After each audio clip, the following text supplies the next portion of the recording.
எங்க அப்பா வந்து தஞ்சாவூர் அந்த சைடு, எங்க அம்மா சென்னை. எங்க அப்பா இங்க சின்ன வயசுல ஏதோ ஒர்க்காக வந்திருக்காரு. அப்படி பார்த்து லவ் பண்ணியிருக்காங்க. ஓடி போய் கல்யாணம் பண்ணிட்டாங்க. பட் எங்க அம்மா வந்து மறைச்சிருக்காங்க, நான் இந்த ஜாதி இல்லை அப்படின்ற மாதிரி மறைச்சு தான் கல்யாணம் பண்ணியிருந்தாங்க. 6 மந்த்ஸ் 8 மந்த்ஸ் இருக்கும்போது தான் அவருக்கு எங்க அப்பாவுக்கு தெரிய வருது இந்த ஜாதி தான் அப்படின்ற மாதிரி. ரொம்ப டார்ச்சர் பண்ணியிருக்காரு. ஒரு சின்ன விஷயம், சாமா சரியா கழுவல, நீங்க இந்த மாதிரி ஆளுங்க, அதனால உனக்கு இது தெரியல, நீ வேண்டவே வேணாம் சொல்லிட்டு இன்னொரு இது கூட போயிருக்காரு எங்க அப்பா.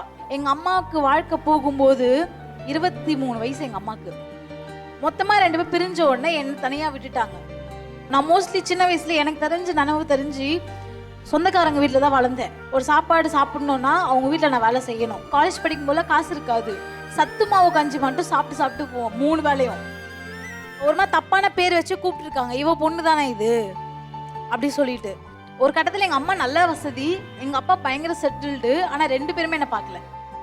தனியாக இருந்து ஸ்காலர்ஷிப் வாங்கி படித்து இந்த மாதிரி தான் நான் என்னோட டிகிரி முடிக்கிறதுக்கே நான் அவ்வளோ கஷ்டப்பட்டேன். இப்போ 2 பேருமே பேசுகிறாங்க.